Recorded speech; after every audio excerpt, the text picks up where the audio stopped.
अस्सलाम वालेकुम। हमने थर्मोडायनामिक के ऊपर एक सीरीज शुरू किया। आज का लेक्चर नंबर 21 है, जिसके अंदर हम कार्नेट इंजन को आज जानेंगे। सबसे पहले कार्नेट इंजन की डिफाइन। कार्नेट इंजन एक ऐसा हीट इंजन है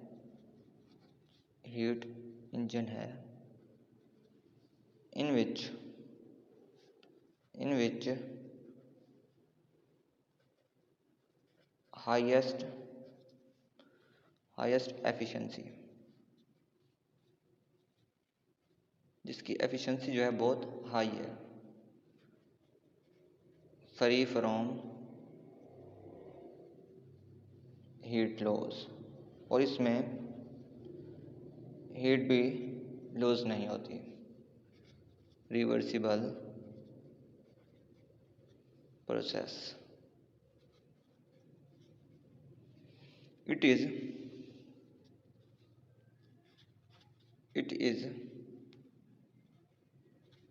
hypothetical proposed heat engine।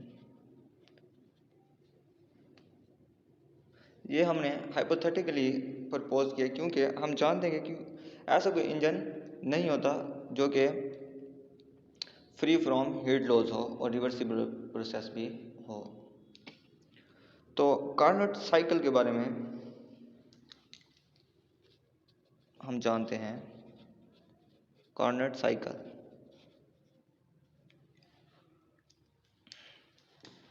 The cycle of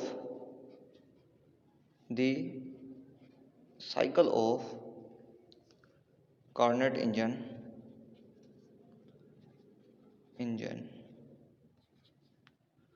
is called Carnot cycle.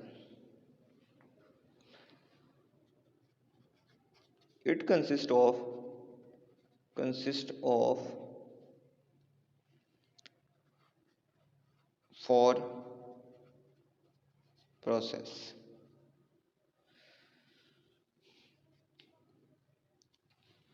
पहले में हमारे पास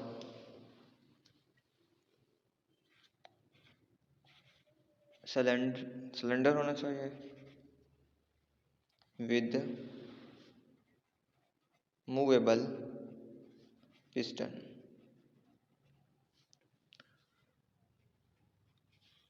सोर्स और सिंक होना चाहिए। उसके बाद नॉन कंडक्टिंग स्टैंड होना चाहिए। नंबर 1 हमारे पास आइसोथर्मल एक्सपेंशन है, जिसके अंदर हमारे पास एक सिलेंडर है जिसको सोर्स से हीट दी जा रही है TH, और इसके अंदर जो टेम्परेचर है वो भी क्या है, TH है। तो जब हमने इसके ऊपर से वेट को उठाया तो इसने वर्क डन किया VA से VB तक। ये इसने क्या किया, वर्क डन किया, और change in volume. Initial volume VA when weight removed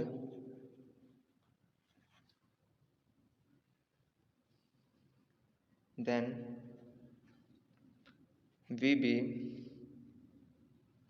initial हमारे पास वॉल्यूम क्या था, VA था। जब हमने जब हमने वेट को रिमूव किया तो फिर इसने क्या किया, वॉल्यूम बढ़ गया, VA से VB हो गया। तो इसमें हमारे पास TH से TH रहा और वॉल्यूम हमारे पास VA से VB हो गया। उसके बाद हमारे पास QH क्या है, ऑब्जर्व हीट को ऑब्जर्व। QH क्या है, ऑब्जर्विंग हीट है। और उसके बाद हमारे पास QH किसके इक्वल हो गया, -W के। -W इसलिए आया क्योंकि ये work done by this system था। तो हमारे पास यहाँ पे चेंज इन इंटरनल एनर्जी 0 आ जाएगी। इन एडियाबैटिक एक्सपेंशन, एडियाबैटिक एक्सपेंशन के अंदर हमने क्या किया, जब हमने कंप्लीटली जो ऊपर वेट था वो रिमूव कर दिया तो इसका वॉल्यूम मज़ीद बढ़ गया। वी बी हमारे पास पहले फाइनल वॉल्यूम था, लेकिन अब हमारे पास वी बी से वी सी हो गया क्योंकि हमने वेट को मज़ीद रिमूव कर दिया है। when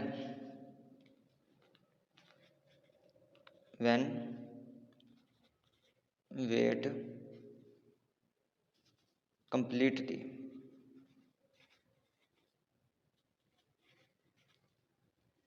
removed, then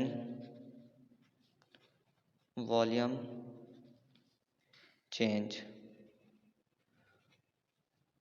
जब हमारे पास कंप्लीटली रिमूव किया हमने वेट को तो वॉल्यूम चेंज हुआ वी बी से V B to V A तक, सॉरी वी बी से वी सी तक, वी बी से वी सी तक। और टेम्परेचर जो है हमारा टी एच से टी सी हुआ। और हमारे पास क्यू यहाँ पे 0 है क्योंकि हमारे पास एडियाबैटिक में ना तो हीट इंटर होती है और ना ही लीव होती है। तो हमारे पास यहाँ पे चेंज इन इंटरनल एनर्जी किसके इक्वल आ जाएगी, -W के, क्योंकि वर्क डन हुआ है by the system. Isothermal compression के अंदर हमारे पास क्या होगा, जब हम पुट करेंगे द वेट को जब हम पुट करेंगे वॉल्यूम क्या हो जाएगा, डिक्रीज हो जाएगा, वॉल्यूम डिक्रीज एंड टेम्परेचर क्या होगा, इंक्रीज। वॉल्यूम के कम होने से टेम्परेचर बढ़ जाएगा एंड हीट रिजेक्ट्स, और हीट क्या होगी, रिजेक्ट हो जाएगी। सबसे पहले हमारे पास जो वी ए इनिशियल था, इनिशियल वॉल्यूम वी ए था, जब हमने इसको आइसोथर्मल कंप्रेशन के अंदर ऊपर वेट दिया तो इसने अपना वॉल्यूम डिक्रीज कर दिया, वी ए से वी डी हो गया। और हमारे पास टेम्परेचर टी सी से टी सी रहा, टेम्परेचर चेंज नहीं हुआ। और वॉल्यूम हमारा जो है वी ए से वी डी हुआ। तो चेंज इन इंटरनल एनर्जी हमारे पास 0 हुई। क्यों, क्योंकि क्यू सी हमारे पास क्या हुई है, रिजेक्ट हुई है। क्यू सी हमारे पास रिजेक्ट हुई तो माइनस क्यू सी आएगा। और वर्क डन हमारे पास क्या होगा, -W, माइनस से कट जाएगा, क्यू सी हमारे पास W आ जाएगा। W यहाँ पे हमारे पास पॉजिटिव आया है क्योंकि यहाँ पे जो वर्क डन हो रहा है वो work done on this system हो रहा है। एडियाबैटिक कंप्रेशन के अंदर हमारे पास क्या होगा, put completely weight, then the volume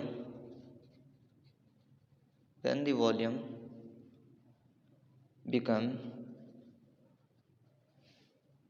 VA and initial position. जब हम सारा वेट इसके ऊपर रख देंगे तो ये हमारे पास इनिशियल पोजीशन में आ जाएगा। और यहाँ पे हमारे पास टेम्परेचर जो है टी सी से टी एच हो जाएगा,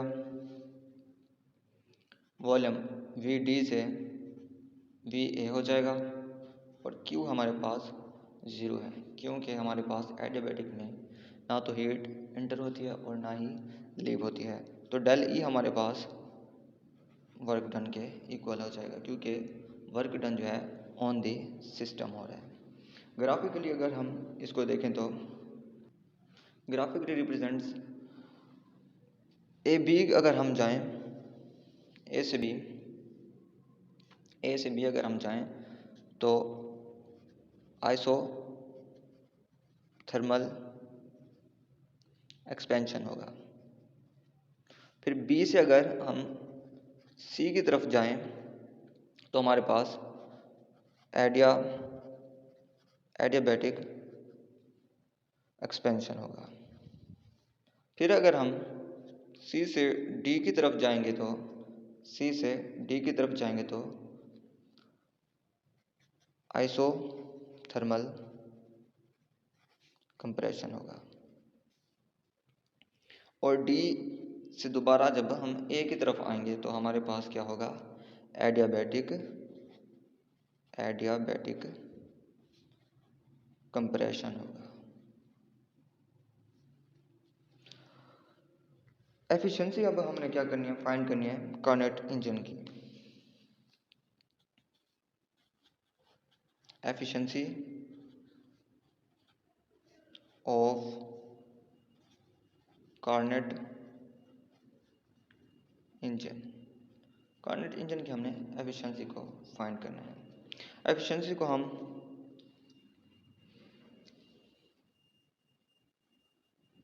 इस तरह से लिखते हैं, जो कि हमारे पास 1 minus Q C over Q H के बराबर है। ये हमारे पास इक्वेशन 1 है। क्यू सी और क्यू एच की वैल्यूज़ हम फाइंड करेंगे। हमें एफिशिएंसी अगर फाइंड करनी है तो हमें क्यू सी और क्यू एच की वैल्यू को फाइंड करना पड़ेगा। क्यू एच हमारे पास इक्वल है वर्क डन के, जो कि N R T H L N V B over V A के इक्वल है। ये हमारे पास इक्वेशन नंबर 2 है। अब हमारे पास क्यू सी जो है वो भी वर्क डन के ही इक्वल है, जो कि N R T C L N V C over we D के इक्वल है। ये हमारे पास इक्वेशन नंबर 3 है। अब हमने क्या करना है, डिवाइड कर देना है। डिवाइडिंग इक्वेशन 2 एंड 3 को जो हम डिवाइड करेंगे तो हमारे पास Q H over Q C is equal to N R T H L N V B over V A आ जाएगा। नीचे हमारे पास N R T C log V C over we D आ जाएगा। एन आर से कट जाएगा।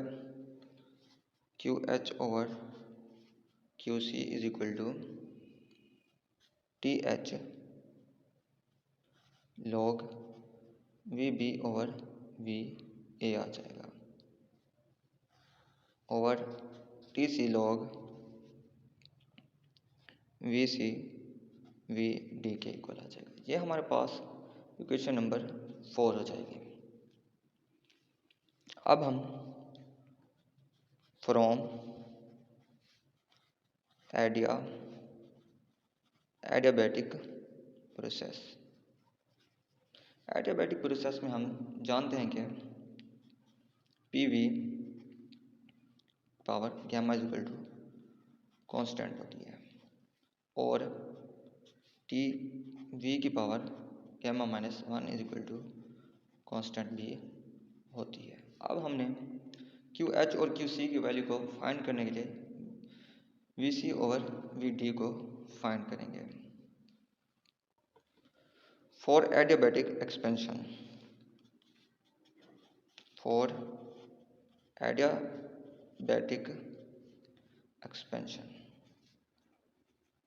एडियाबैटिक एक्सपेंशन के अंदर हम गए थे when we go B to C, then T H हमारे पास वी बी गैमा माइनस 1 हुआ था is equal to T C V C gamma minus 1 हुआ था। तो हम टी एच इस साइड पे, टी वाली इस साइड पे लिखते हैं और वी वाली इस साइड पे लिखते हैं। टी सी यहाँ पे मल्टीप्लाई हो रहा है तो यहाँ पे आएगा तो डिवाइड में हो जाएगा, वी सी की पावर गैमा माइनस 1, और ये वी भी इधर मल्टीप्लाई हो रहा है, इधर आके क्या हो जाएगा, डिवाइड हो जाएगा।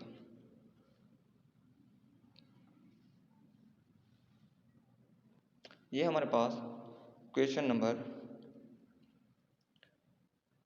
5 है। फॉर एडियाबैटिक कंप्रेशन, अब हमने फॉर एडियाबैटिक कंप्रेशन के अंदर देखना है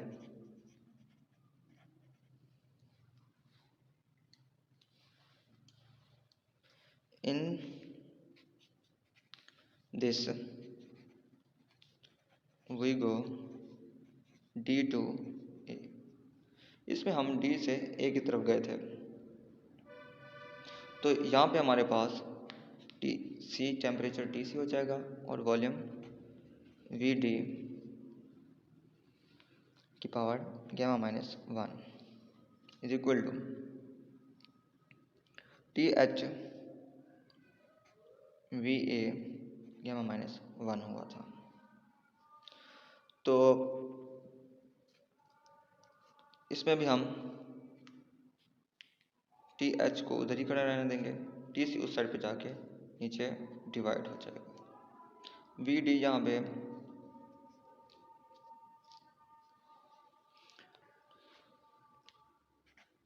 we D gamma minus 1 over V A gamma minus 1 हो जाएगा। इसको हम इक्वेशन नंबर 6 का नेम देंगे। अब हमने 5 और 6 को कंपेयर कर लेना है। कंपेयरिंग इक्वेशन 5 एंड 6, दोनों तरफ टी एच और टी सी था लेफ्ट हैंड साइड पे, तो राइट साइड पे भी हमारे पास V C gamma minus 1 over V B gamma minus 1 is equal to V D gamma minus 1 over V A gamma minus 1 आ जाएगा। अब हम वी डी को वी बी की जगह और वी बी को वी डी की जगह पे लिख सकते हैं। तो ये हमारे पास बन जाएगा V C over we D की power gamma minus 1 is equal to V B gamma minus 1 over V A की पावर गैमा माइनस 1। अब हमने क्या कर लेना है, इनकी पावर्स को ऊपर लिख देना है। V C over we D bracket power क्या आएगी, gamma minus 1 is equal to V B over V A bracket power gamma minus 1। तो पावर पावर से कट जाएगी। We C over we D हमारे पास V B over V A के equal आ जाएगा। Using this equation in equation 4, equation 4 के अंदर हमने यही कहा था कि V C over we D की वैल्यू फाइंड करेंगे।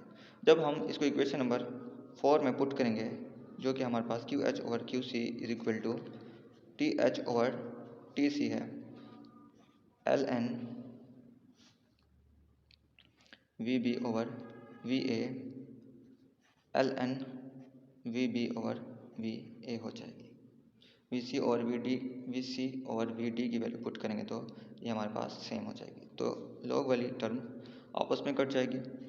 Q H over Q C is equal to T H over T C हो जाएगा। तो ये हमारे पास इक्वेशन नंबर 7 आ जाएगी। इसी को जब हम क्यू सी ऊपर से चला जाएगा और क्यू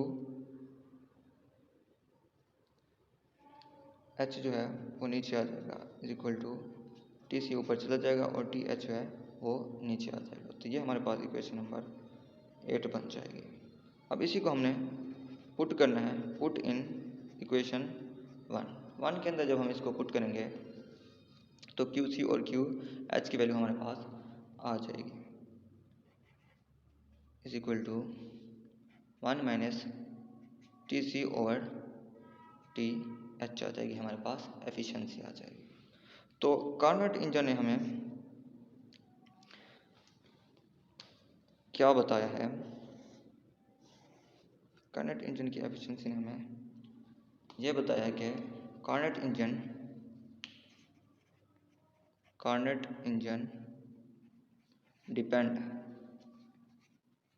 डिपेंड करता है